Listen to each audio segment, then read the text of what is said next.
स्वागत है एक बार फिर से आपका मेरे चैनल पे लीगल न्यूज़ 127 पे।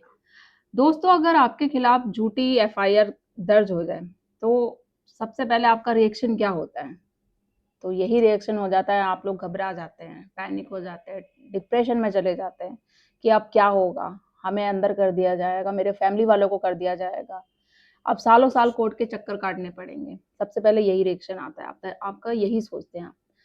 तो अगर मैं कहूँ कि केस लड़ने की बजाय एफआईआर जो आप पे झूठी लग रखी है, वही खत्म कर दो, तो केस लड़ने की ही ज़रूरत नहीं है। एक ऐसा रास्ता भी है आपके पास।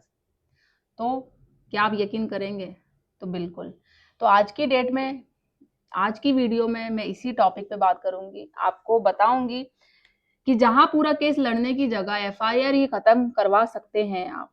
यानी अगर एफआईआर ही खत्म हो जाए, तो पूरा क्रिमिनल केस ही आपका खत्म हो जाएगा। तो झूठी एफआईआर होने पर क्या करना चाहिए?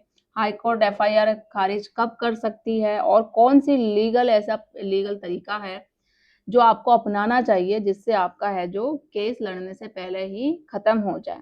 क्योंकि कानून में एक बात बहुत इम्पोर्टेंट है, जो मैं हमेशा बोलती हूँ, सिर्फ लड़ना नहीं, आप जीतना सीखो और डरना बिल्कुल नहीं है। तो आज की वीडियो में इसी टॉपिक पे बात करूँगी, आपको एक रास्ता बताऊँगी जो आपके बहुत इम्पोर्टेंट आएगा। एंड तक देखिएगा, स्किप करके बिल्कुल मत देखिएगा। और चैनल पे फिलहाल अगर नए जुड़े हैं तो चैनल को लाइक करिए, शेयर करिए, सब्सक्राइब करना बिल्कुल मत भूलिए। साथ ही बेल आइकन दबाइए ताकि आपको टाइम से मेरे वीडियो की नोटिफिकेशन सबसे पहले मिलती रहे। और अगर आप लोग ये मेरी शॉर्ट वीडियो देख रहे हैं, तो पूरा वीडियो देखने के लिए डायरेक्ट चैनल पे जाइए या डिस्क्रिप्शन में लिंक भी होता है, तो वहाँ पे जाके फुल वीडियो देखिए।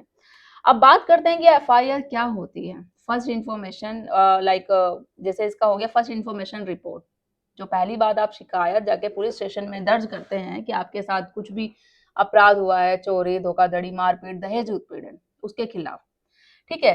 तो जब किसी अपराध की जानकारी आप पुलिस को देते हैं, तो पुलिस उसे एफआईआर के रूप में दर्ज करती है। एफआईआर दर्ज होने के बाद क्या करती है पुलिस? जांच शुरू करेगी, सबूत इकट्ठे करेगी, उसकी इन्वेस्टिगेशन करेगी। लेकिन इसका मतलब ये नहीं है कि एफआईआर दर्ज होने के बाद है कि जो पर्सन है, व्यक्ति दोषी साबित हो गया। नहीं, जब तक पूरे सबूत नहीं मिल जाते, कानून नहीं सुना देता, जब तक।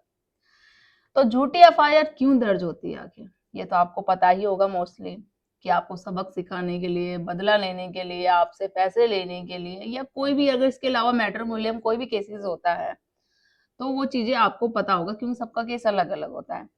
अब भारत में कई मामले जो होते हैं, लोग दबाव बनाने, जैसे मैंने बोला, बदला लेने के लिए भी एफआईआर दर्ज कराते हैं। खासकर इन मामलों में, जैसे कि 490 ए क्रूरल्टी के केसेस जो होते हैं, family dispute, property dispute and business dispute, ये जो सारे मामले होते हैं ना, कई बार ऐसा भी होता है कि एफआईआर में पूरे परिवार के नाम डाल दिए जाते हैं, भले ही उनका घटना से कोई संबंध हो या ना हो, बस कि उसको बदला लेना है, सबक सिखाना है। अब क्या हर एफआईआर के बाद ट्रायल जरूरी है? तो अक्सर लोग सोचते हैं कि एफआईआर दर्ज हो गई है तो आप सालों साल तक केस चलता रहेगा, ये तय है बिल्कुल। लेकिन कानून में एक महत्वपूर्ण, बहुत इंपॉर्टेंट एक रेमेडी भी है।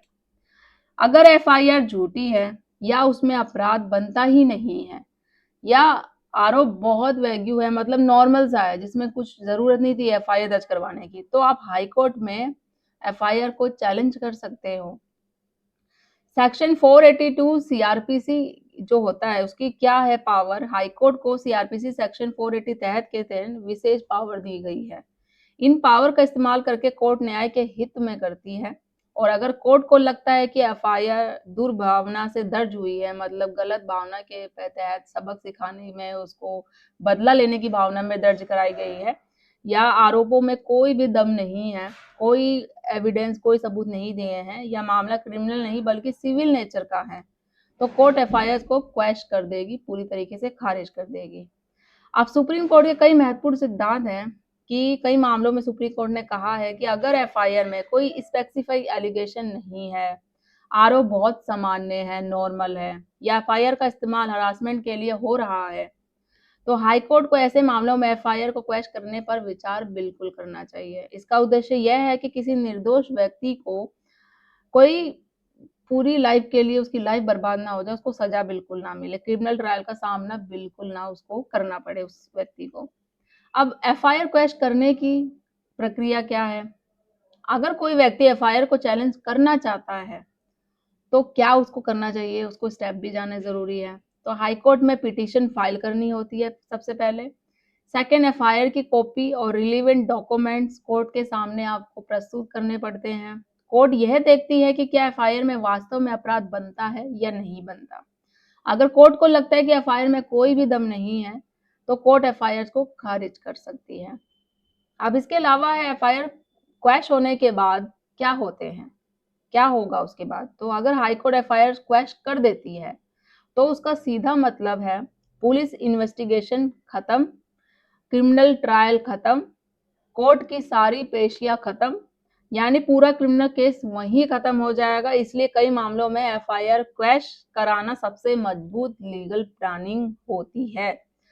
अब सही प्लानिंग क्या है और क्यों ज़रूरी है आपके केस में? क्योंकि बिना प्लानिंग के आप काम नहीं कर सकते, केस में आगे फाइट नहीं कर सकते, क्योंकि बिना प्लानिंग के जो काम करता है, अपने केस में फाइट करता है, तो एंड ऑफ द रिजल्ट यही आएगा कि आप केस हार जाएंगे। फिर आप बोलेंगे ऐसा क्यों हुआ, मेरे पास कोई ऑप्शन नहीं है, मेरे पास रास्ता नहीं है, जो वही फिर नेगेटिव जो थॉट आते हैं वही आते हैं। तो ये नेगेटिव थॉट सोचने से कुछ नहीं होगा, आप सीधा हारोगे ही। पॉजिटिव सोच रखो, तरीका सोचो, कानून की जानकारी रखो, आपके पास ही बहुत ऑप्शन है, बस जानना जरूरी है आपको।